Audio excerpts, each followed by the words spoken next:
구독과 좋아요, 알림 설정까지. 안녕하세요. 디저운다 대표 김결이라고 합니다.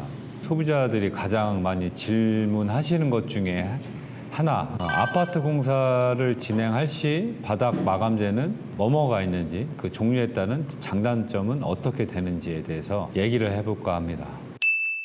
크게 마루와 장판과 타일 세 종류가 있다고 치면, 장판 같은 경우는 티수별로 날 수가 있어요. 그 두께, 뭐 예를 들어서 1.8T, 2.0T, 2.2T, 2.4T, 뭐 3.0T 뭐 이렇게 티수별로 나뉜다고 보시면 되실 것 같고요. 마루 같은 경우는 강마루와 그리고 강화마루 그리고 원목마루, 이게 크게 세 가지로 나눌 수가 있는데, 강화마루 같은 경우는 쉽게 얘기해서 나무의 그런 톱밥 가루를 좀 압축시켜서 위에 이제 필름 같은 거를 이제 입혀서 나오는 거를 강화마루라고 하고, 그리고 강마루 같은 경우는 아까 말씀드렸던 그런 게 아니라 원목 마루와 비슷하게 원목 재질의 나무로 나오는 게 강마루라고 합니다. 그리고 원목 마루는 말 그대로 원목 그대로 그를 마루 형태로 껴맞추기 시공을 할 수 있게끔 가공을 해서 나오는 게 이제 원목 마루인데, 이 세 가지의 장단점들이 있어요. 일단 첫 번째, 강화마루가 제일 단가가 저렴하고, 그리고 얘네 시공법 자체가 바닥에 테크론지, 이 단열지를 한번 바르고 난 후에 위에 껴맞추기 시공으로 시공을 하는데, 본드가 들어가지 않아서 예전에는 한참 뭐 친환경적이다 해서 많이 시공을 했었는데, 강마루에 비해 원목마루에 비해 퀄리티는 약간 좀 떨어져요. 그리고 시간이 좀 흐르고 나면은 마루와 마루 사이에 있는 부분이, 틈들이 조금씩 수축 팽창이 일어나면서 들뜨거나 좀 벌어지는 현상들이 있을 수가 있고, 강마루는 강화마루에 비해 약간 퀄리티가 훨씬 더 좋으나 본드 시공을 하는 자재이기도 하고, 퀄리티로 봤을 때는 강화마루보다는 강마루 또는 원목마루가 훨씬 더 낫다고 보시면 되실 것 같고요. 원목마루는 이제 강마루하고 시공법이 비슷하긴 하지만 원목 자체의 그 나무를 쓰기 때문에 훨씬 더 약간 좀 편안한 느낌이나 약간 고급스러운 느낌 더 줄 수가 있어요. 근데 단지 단점은 단가가 많이 높다라는 거, 거의 2배 이상 차이 난다라는 거.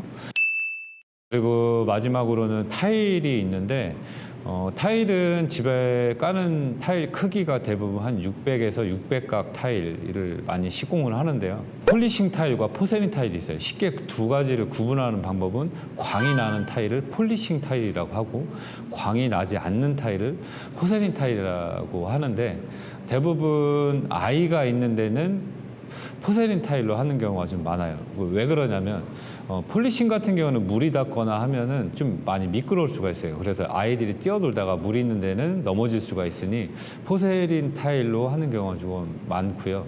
그리고 이 세 가지 자재가 이제 장단점이 이렇게 있고, 시공하는 현장에 따라 다 다를 수가 있는데, 만약에 예를 들어서 아이가 조금 뭐 한두 살, 두세 살 정도 돼서 아장아장 걸을 때 바닥면에 시공하면 좋을 게, 사실 장판 좀 두꺼운 거 위주로 기본 한 3.0T 정도 장판으로 시공을 하게 되면 훨씬 더 좋을 수가 있고요.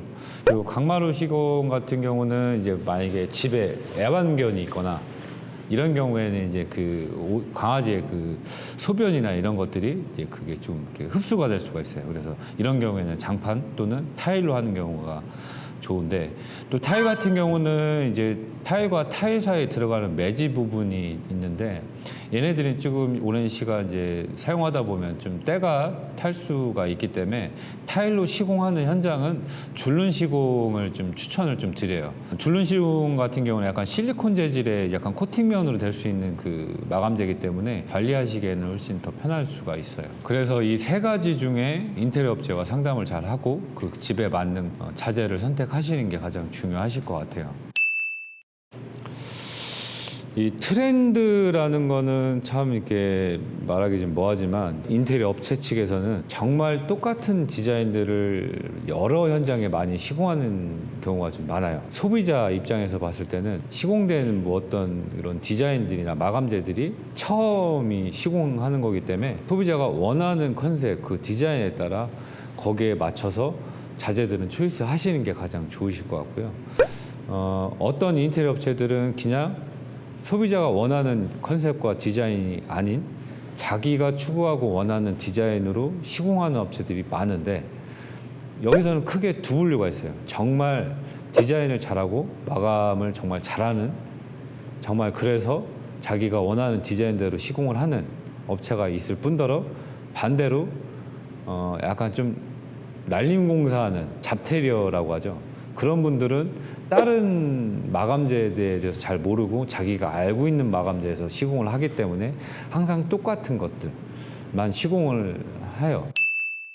저희 디자인 온다 같은 경우는 일단 소비자들이 원하는 컨셉들을 얘기를 다 쭉 들어보고 그게 이쁘다 안 이쁘다를 판단을 해드리는 것보다는 최대한 예쁘게 표현될 수 있게끔 몰딩 종류나 모양이나 이런 거를 최대한 좀 예쁘게 표현을 해주는 게 인테리어 업체라고 생각을 하고요. 몰딩과 무몰딩에 대한 차이점을 말씀을 드리도록 할게요.